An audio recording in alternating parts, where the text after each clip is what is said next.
तो जीटी की जीत के साथ कौन कौन सी टीम प्लेऑफ में आई, कौन कौन सी टीमों की हुई विदाई, इस पर जरा बात कर लेते हैं। गुजरात टाइटंस ने इस आईपीएल की अपनी 7वीं जीत आज दर्ज की है और उस 7वीं जीत के साथ 14 पॉइंट के साथ गुजरात टाइटंस पॉइंट्स टेबल में टॉप 2 पर आ गई है। उसने एक साथ तीन टीमों को हराया है। कैसे हराया है? एक तो उसने एसआरएच को मैच में हराया और उसके बाद पॉइंट्स टेबल में बात करें तो उसने पॉइंट्स टेबल में दो टीमों को हराया है।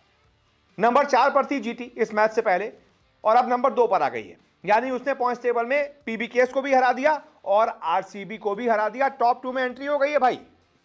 तो जीटी का जो आज का मैच था उसके बाद पॉइंट्स टेबल इस प्रकार है। 11 मैचों में 7 जीत 14 पॉइंट के साथ और अच्छे नेट रन रेट के साथ मुंबई इंडियंस नंबर 1 पर है। गुजरात 10 मैचों में 7 जीत के साथ और 0.867 के नेट रन रेट के साथ नंबर 2 पर आ गई है। जीटी ने आरसीबी को नीचे खिसका दिया है। आरसीबी नंबर 2 पर थी, अब आरसीबी नंबर 3 पर खिसक गई है। उसके भी 10 मैच में 14 पॉइंट है, लेकिन नेट रन रेट जीटी का बेटर है। इसके बाद नंबर 4 पर पंजाब किंग्स है। 10 मैच में उसके 13 पॉइंट हैं, 6 जीत हैं और एक नो रिजल्ट का जो 1 पॉइंट मिला था। इसके बाद नंबर 5 पर दिल्ली कैपिटल्स की टीम है। 10 में से 6 जीत हैं, 12 पॉइंट है। यानी कि अभी का सिनेरियो देखें तो सबसे ज्यादा chances Mumbai Indians, Gujarat Titans, RCB और पंजाब के बन रहे हैं कि यही 4 टीमें प्लेऑफ में क्वालिफाई करेंगी। इसके बाद हालांकि डीसी के पास भी चांस है। डीसी ने 10 में से 6 मैच जीत लिए हैं, उसको सिर्फ और सिर्फ 2 मैच और जीतने हैं। बाकी के 4 में से अगर डीसी दिल्ली कैपिटल्स 2 मैच जीत गई तो वो क्वालिफाई कर जाएगी।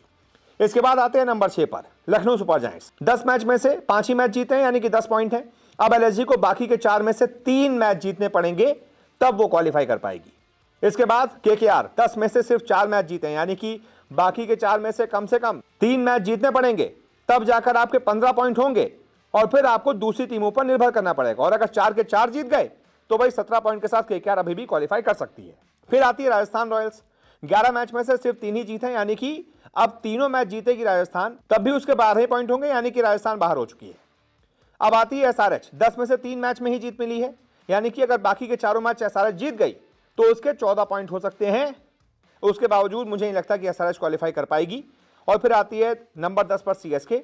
10 में से सिर्फ 2 ही मैच जीते हैं, यानी कि अगर बाकी के चारों मैच भी जीत गए तब भी सीएसके 12 पॉइंट तक ही पहुंचेगी, मतलब सीएसके भी बाहर। तो एक तरीके से ऑफिशियली राजस्थान रॉयल्स और सीएसके बाहर हैं, बाकी 8 टीमें जिंदा हैं। लेकिन उन 8 टीमों में भी अगर टॉप 6 टीमों की बात की जाए तो मुझे लगता है सबसे ज्यादा चांसेस अभी इन्हीं टॉप 6 में से टॉप 4 के पहुंचने की है। बाकी देखते हैं कौन कैसा क्वालिफाई कर पाता है। बाकी आप बताइए आपको क्या लगता है। इस वीडियो को देखने के लिए बहुत बहुत शुक्रिया।